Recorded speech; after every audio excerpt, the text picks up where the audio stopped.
अस्सलाम वालेकुम नाज़रीन, मैं हूँ हुरैन फातिमा और आप देख रहे हैं हिमायती news HD channel.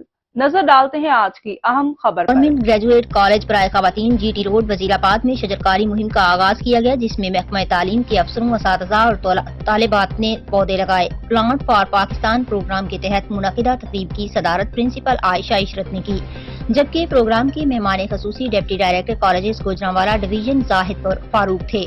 Deputy director colleges professor नाज तस्नीम और दीगर का इस मौका पर कहना था, माहौलियाती आलूदगी नस्ल इंसानी समेत दीगर मखलूक़ात खुदाबंदी के लिए जिंदगी और मौत का मसला है। पाकिस्तान को सरसब्ज़ शादाब बनाकर ही हम माहौलियाती चैलेंजेस से निमटने के काबिल हो सकते हैं। अवाम बिलखसूस नस्ल नौ में इस हवाले से शऊर की बेदारी की जरूरत है। उन्होंने कहा कि तालीमी इदारों में असातिज़ा कराम बच्चों को शजरकारी की तलकीन करें, बल्कि बच्चों के नामों के टैग लगाकर पौधे लगाए जाएं, ताकि बच्चों में इन पौधों की निगहदाश्त और उन्हें परवान चढ़ाने का जज्बा भी परवरिश पा सके। तालीमी इदारों में शजरकारी मुहिम भी हमारी प्लांट फॉर पाकिस्तान मुहिम का हिस्सा है। अब तक के लिए इतना ही। मज़ीद खबरों और अपडेट से बाखबर रहने के लिए देखते रहें हिमायती न्यूज HD चैनल।